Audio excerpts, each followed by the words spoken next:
Assalomu alaykum yurtdoshlar. Bugungi ishimiz Mahsum Gölkada bo'ldi. Görüp kuzatib borasiz. Samotok variantda kaburga turbalar, bataryalar.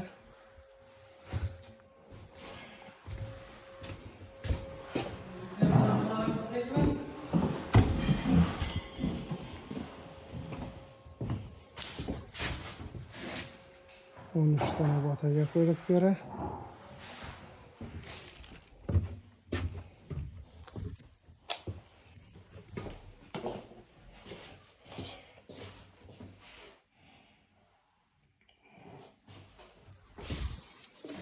Banyomuza 10 tane batarya koyduk.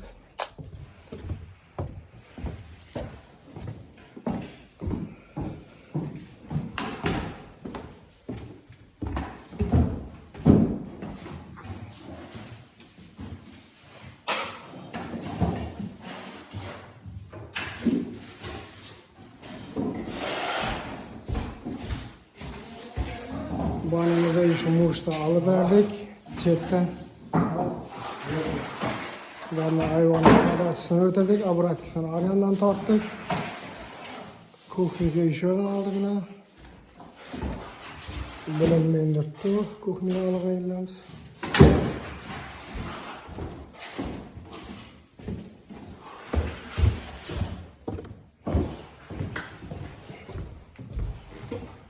Spani joyimiz 3,5 4.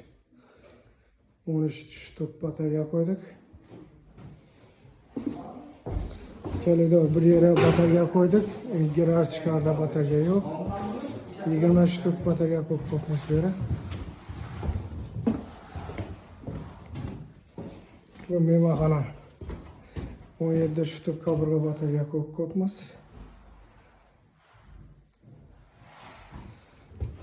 Törte altılık joy. Hayvanın abratkisini şuradan saplap koymuş, padaçısını ayakta.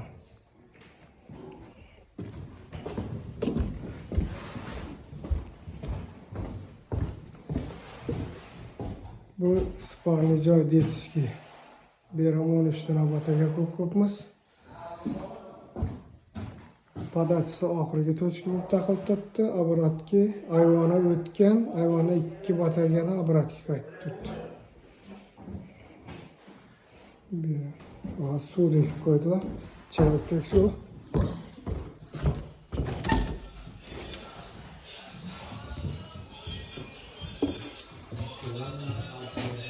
Bu yerda ayvonlar padaçısı damdan gelib turibdi. Abratkisi şuradan qaytib turibdi. Buranın uyunda atıga amaliyaki remont bo'lib turgan ekan.